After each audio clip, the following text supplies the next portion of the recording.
Ne force pas, il y va de ta crédibilité. Tu donnes l'image de quelqu'un d'affamé. Le respect se gagne dans l'attitude de chacun. C'est-à-dire que chaque individu te juge sur la façon dont tu te comportes dans une situation donnée, sur la manière dont tu réagis, sur la façon dont tu parles. Donc aujourd'hui, bonne nouvelle, je décide à travers cette nouvelle séquence de te partager les 10 comportements que je rencontre souvent en France, que j'aimerais que, s'il te plaît, si tu arrives un jour en France étudier ou que tu es déjà, ou même dans ton environnement, dans ton pays, où que tu sois, peu importe où dans le monde, que tu arrêtes de faire ça, s'il te plaît. Arrête de te salir. Donc, tu aimerais savoir quels sont les 10 comportements que je souhaite que tu arrêtes dès aujourd'hui. C'est juste après le générique.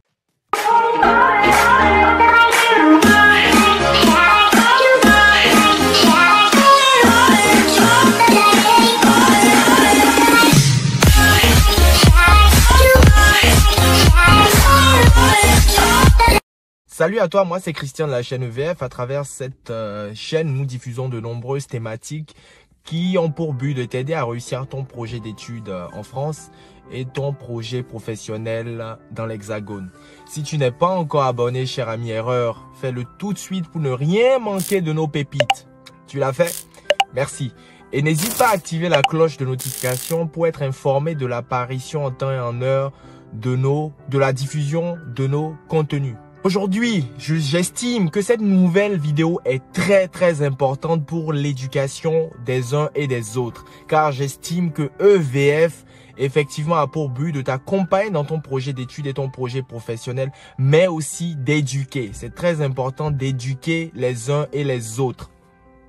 Je suis sûr et certain que cette vidéo va t'intéresser parce que tu te reconnaîtras forcément dans un des comportements que je souhaite que tu arrêtes. Cette vidéo a été un déclic lors de ma soirée d'hier où j'ai vu des comportements, ce n'est pas la première fois, mais que je vois auprès des uns et des autres continuellement et qui frôlent le ridicule. Heureusement, le ridicule ne tue pas, mais j'aimerais que tu arrêtes ces comportements pour qu'on puisse mieux te considérer, mieux te respecter. Il y va de ton intérêt, il y va de ta réussite universitaire et professionnelle. N'oublie jamais que la société te juge à travers ton comportement, ta façon de parler, ta manière d'agir. Donc, prends des notes et n'hésite pas à regarder cette vidéo du début jusqu'à la fin. N'hésite pas à la regarder encore de nouveau. Je suis sûr que tu auras un déclic. Et tu verras aussi, il faut nécessairement que tu les appliques dès aujourd'hui et tu verras la différence. Donc, les 10 comportements que je souhaite que tu arrêtes. Il y a des étudiants ou de jeunes, certainement étrangers, quand bien même des nationaux aussi le font. Je suis d'accord. Tu es jeune. Il faut que tu apprennes à t'éduquer. Il faut que tu apprennes à payer ton ticket. Quand je prends le bus, quand je prends le métro, quand je prends le RER, peu importe le prix, il faut que je m'habitue à payer pour la prestation. Plutôt que de sauter les barrières, plutôt que de tenter de gruger, de jouer au malin. Parce qu'au final, c'est toi qui récoltes les pots cassés. C'est toi qui vas payer l'addition. Cher ami, que préfères-tu entre payer 2 € pour un ticket ou payer 50 € pour une amende? Et au final, tu es surpris que quand tu arrêtes, on te traite comme un délinquant. Et après, c'est toi qui cries au racisme, c'est toi qui cries à la discrimination. Il faut poser des actes responsables pour qu'on te respecte. Il ne faut pas poser des actes répréhensibles qui vont te catégoriser dans un groupe d'individus peu recommandable, dans un groupe de bandits, de voyous qu'on traite avec la dernière rigueur. Donc, prends l'habitude de payer ton ticket, prends l'habitude de payer ton bus. Si tu n'as pas les moyens de payer, cher ami, soit tu marches, soit si tu as un vélo, tu prends le vélo, ou soit tu restes chez toi tranquillement. Cela t'évite les problèmes. Ce que j'entends par ne bois pas de l'eau quand tu sors, c'est-à-dire que quand tu prends l'initiative de sortir, il faut que tu aies les moyens. Donc, ce numéro 2 est la suite du premier. Si tu as envie d'aller au restaurant avec des amis, il faut que tu aies la politique de ton envie. Il faut que tu aies la politique, que tu aies les moyens, pardon, de ta politique. J'ai de l'argent, je peux sortir. J'ai pas d'argent, je reste chez moi. Plutôt que de regarder la carte et de commencer à bégayer, de commencer à regarder le moins cher, de prendre une petite entrée à je ne sais combien et demander comme boisson de l'eau. C'est ridicule, cher ami. Ça te décrédibilise. On te dévalue. Les gens auront une perception bas de gamme à ton égard. Les gens vont te regarder différemment. Et sache que un acte que tu poses, il suffit que tu poses un mauvais acte pour qu'on te catégorise dans ce type d'individu, qu'on te catégorise, je dirais. Et pour corriger le tir, il faut que tu fasses 8 fois le contraire de ce que tu as eu à poser comme acte pour qu'on réactualise ton cas, pour qu'on te regarde différemment.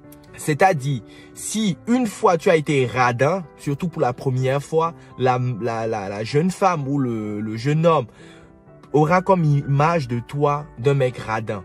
Donc, pour changer la donne, il va falloir que tu sois 8 fois gentil pour qu'on puisse avoir une autre image à ton égard. Souvent, je rencontre des gens qui te rencontrent pour une première fois en soirée et te demandent des services. Ils n'ont même pas pris la peine de discuter avec toi, de savoir ce que tu fais, de t'intéresser à toi je dirais, de t'intéresser à ta simple personne sans arrière-pensée. Mais en fin de soirée, est-ce que tu peux me déposer? Est-ce que tu peux m'amener à cet endroit? Est-ce que tu peux me dépanner 10 €? Mais come on! Tu es venu seul sur terre, cher ami. Il faut que tu te fasses respecter. Tu es arrivé en soirée, au moins un minimum de fierté. J'ai pas d'argent, je marche. Ou je marche tout simplement. Ou je reste chez moi. Mais tu ne peux pas, peu importe que ça soit l'ami de ton ami, tu ne peux pas lors de la première rencontre demander des services. Non, il faut que tu arrêtes ça, sinon on te prendra pour quelqu'un qui est juste intéressé, quelqu'un d'opportuniste. On dit que l'habit ne fait pas le moine, mais le moine, on le reconnaît à travers son habit. C'est pour te dire, cher ami, quand tu sors, sois un minimum soigné. Passe du parfum pour ne pas sentir. C'est tellement désagréable d'être à côté de quelqu'un qui pue, qui sent. Quand tu vas en soirée, ne mets pas des lunettes de soleil fantaisistes. Qu'est-ce que tu veux montrer aux gens? Qu'est-ce que les gens n'ont jamais vu? Qui tu veux impressionner? Tu peux être simple. Il ne suffit pas, je ne dis pas d'acheter des habits qui coûtent cher. Tu peux porter un t-shirt pas cher, bien repassé, un jean et des baskets. T'as pas besoin de jouer au clown, de chercher des styles pas possibles ou de t'habiller d'une façon où on sent que tu ne t'entretiens pas aussi. Parce que quand je parle du look, c'est le vêtement, mais c'est aussi l'hygiène, le corps. Apprenez à vous laver, apprenez à prendre soin de vous, apprenez à bien vous habiller pour qu'on puisse vous respecter. Il y va de votre crédibilité. Tu remarqueras, je ne sais pas si tu as fait attention, quand quelqu'un te rencontre pour une première fois, il te dévisage, il te regarde la tête aux pieds. C'est pour avoir pour avoir une idée de qui j'ai en face, de quel individu j'ai en face, de quel comédien j'ai en face. Donc c'est important. Imagine, tu as des chaussures qui sont censées être blanches, qui sont noires. Parce que tu les as pas nettoyées, forcément on te prendra pour quelqu'un qui est sale, qui ne prend pas soin de lui, etc., etc. Donc, prends soin de toi. Il ne s'agit pas de gros moyens, il ne s'agit pas de moyens. Il s'agit de minimum. Même pour les mauvaises odeurs, tu peux même passer du citron. Ça suffit, tu passes du citron, ça fait l'affaire. Donc, c'est une question de volonté. Je vois souvent des gens, des jeunes, on leur dit l'entrée à tel événement est de 20 €. Il commence à chercher, il voit qu'il manque 2 € et il commence à négocier. Non, cher ami, si on te dit que c'est le prix, tu respectes le prix. Si tu es en soirée et une personne, une fille, en l'occurrence une jeune fille, ne veut pas danser avec toi, ne force pas. Ne force pas, il y va de ta crédibilité. Tu donnes l'image de quelqu'un d'affamé, qui ne sait pas se respecter. 20 €, c'est 20 €. Si tu n'as pas 20 €, tu rentres chez toi. Si une fille dit qu'elle ne veut pas danser avec toi, tu passes à la suivante. Si quelqu'un ne veut pas discuter avec toi, tu n'insistes pas. Et ça se sent. Quand quelqu'un n'a pas envie de parler avec toi, il commence à regarder un peu de gauche à droite. Tu sens qu'il n'est pas à l'aise d'être avec toi. Donc, il faut que tu travailles ton cerveau. Il faut que tu aies cette capacité d'analyser les gens, d'analyser les situations. Il y va de ton respect. Je ne veux pas. On te dit c'est ça, donc tu disparais. Soit tu as ou soit tu disparais. Point. Au fil de mes voyages, de mes expériences, il y a un seul continent où je remarque que les gens ont tendance à dénigrer leur continent. Ça, par contre, c'est très ciblé comme comportement. C'est l'Afrique. Ce sont les Africains. Ils ont tendance à dénigrer leur continent. Comme si les médias occidentaux n'en faisaient pas suffisamment. Je me rappelle, j'avais pris quelqu'un en Blablacar, un Somalien. Et je voulais m'intéresser à son pays parce que moi, j'ai jamais été dans ce pays. Je dis, qu'est-ce qu'il y a à faire? Qu'est-ce qui est bien? Comment c'est le pays? Direct, il me dit, oh, c'est la misère, c'est la difficulté, c'est la famine et tout. Combien d'étrangers, cher ami, tu as vu dénigrer leur pays? Dans tous les pays, il y a des difficultés. Dans tous les pays, il y a la guerre. Dans tous les pays, il y a des SDF. Dans tous les pays, il y a ceci ou cela. Mais tu ne verras jamais un Français ou un Allemand dire oui, il y a beaucoup de SDF dans mon pays, il y a beaucoup de gens pauvres. Au contraire, on va toujours te parler des belles choses et on te les diffusera à longueur de journée. Donc arrête de dénigrer ton pays. Il y a toujours de bonnes choses dans tous les pays du monde. Dans tous les pays, il y a quelque chose de positif. Donc, prends l'habitude de mettre en avant les bonnes choses. Il y va aussi de ton mindset.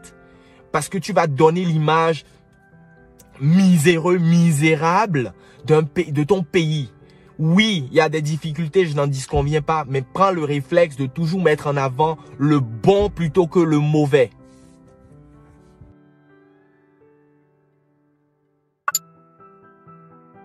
Lors de ta recherche de job, s'il te plaît, arrête de mettre comme motivation que tu as besoin d'argent, que ton frigo est vide, que tu galères, que tu souffres. Arrête de quémander, arrête de demander s'il te plaît pour un boulot. Mets en avant tes expériences, mets en avant tes compétences, mets en avant tes qualités. Et sois fier, sois digne. Arrête de demander, arrête de supplier pour un boulot. Si il arrivait que le recruteur ne t'embauche pas, ne te prend pas, c'est qu'il n'est pas intéressé par ton profil. C'est qu'il a trouvé un profil nettement meilleur au tien. Donc sois fier. Il n'y a rien de plus important, de plus cher qu'une fierté. Dans les différentes villes dans lesquelles j'ai étudié en France, j'ai constaté que beaucoup d'étudiants se plaignaient du sérieux des étudiants étrangers.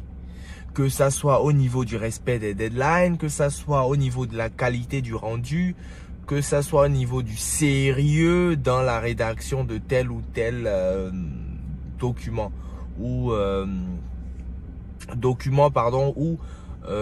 du sérieux dans le développement des idées. Cher ami, quand tu viens étudier à l'étranger, notamment en France, s'il te plaît, mets un minimum de sérieux dans tes études. Ce n'est pas parce que c'est un travail de groupe que tu ne dois pas donner le meilleur de ta version sur la partie qui te concerne. Ce n'est pas parce que c'est un travail de groupe que tu ne dois pas participer ou assister. D'ailleurs, sinon, ce ne serait pas un travail de groupe. Ce n'est pas parce que c'est un travail de groupe que tu dois donner les parties les plus difficiles, les plus compliquées aux autres et toi te contenter des parties les plus simples. Non, il faut que tu sois sérieux. Il y va de l'image de ta personne, du pays dans lequel tu proviens et de ton continent. C'est de cette manière que les gens déduisent que tel ou tel citoyen de tel pays ne sont pas sérieux. Donc, sois sérieux dans les études. Je vais au restaurant, je filme le repas, je suis dans le bus, je me filme, je suis dans le métro, je me filme, je monte des escalators, je me filme, j'achète un jean triplement promu, je filme. Non, s'il te plaît, arrête-moi ça, arrête-moi ça. En général, quand quelqu'un a une certaine qualité de vie, quand quelqu'un a l'habitude d'aller au restaurant, il ne filme pas. Quand quelqu'un a l'habitude de rouler une Porsche ou une voiture de luxe, il ne filme pas. Quand quelqu'un a l'habitude de voyager, il ne filme pas. C'est pour te dire, toi qui me regardes, que si tu as ce genre de comportement, c'est que tu n'as pas l'habitude de faire les choses que tu filmes. Ce n'est pas parce que tu n'as pas l'habitude de les faire que tu es obligé de te ridiculiser, de le montrer aux autres. Aie un minimum de fierté. On s'en fout de tout. Le ridicule, on s'en fout d'être ridicule. Non, cher ami. Tu vas dévaloriser ton image. Donc, s'il te plaît, arrête-moi ça. Arrête ces stories inutiles. Tu veux impressionner qui? Tu n'impressionnes personne. Peut-être tes amis du quartier, à la rigueur. Mais non, arrête ça. C'est dévalorisant, c'est dégradant pour ta propre image, pour ton pays. Et non, arrête. Ça pue. D'ailleurs, ça pue, arrête.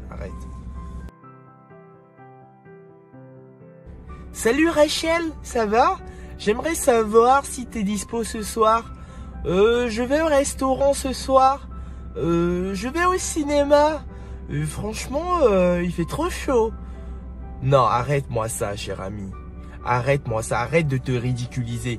Pourquoi quand tu viens en France, tu as besoin de jouer au français? Pourquoi tu n'es pas fier de ce que tu es? Pourquoi tu as besoin de changer d'accent? Tu te dévalorises, cher ami. Tu mets l'autre, qui est le français, au-dessus de ta personne. Tu vénères cette personne. C'est pour ça que tu copies son accent. Non, c'est à l'autre. Pourquoi l'autre ne copie pas ton accent? Et pourquoi c'est à toi de copier l'accent de l'autre? Tu lui démontres par là que son accent est meilleur au tien. C'est pour ça que tu changes d'accent. Il faut que tu comprennes que tu n'as pas besoin de changer d'accent pour te faire respecter, pour te faire aimer, pour te faire apprécier. Sois authentique. Les gens adorent ceux qui sont authentiques. Pas des fakes. Donc, arrête de copier un accent. Tu n'as pas besoin de copier un accent pour te faire accepter. Voici ce que je tenais à partager. Voici les 10 comportements que je souhaiterais que tu arrêtes. Donc, arrête s'il te plaît. C'est ridicule. C'est un conseil de grand frère. C'est un conseil d'ami. Tu es libre de continuer dans l'erreur. C'est ton problème. L'erreur est humaine. Mais persister dans l'erreur est inhumain, je dirais, est sadique, est masochiste, est stupide. Donc, si tu veux être stupide, continue dans ce type de comportement. Par contre, si tu veux évoluer, applique les conseils que je viens de te donner et tu verras la différence. Crois-moi, tu verras la différence dans ta vie estudiantine, dans ta vie professionnelle et même dans ta vie privée. En attendant la prochaine vidéo, prends soin de toi et surtout n'oublie pas de liker. À bientôt. Ciao.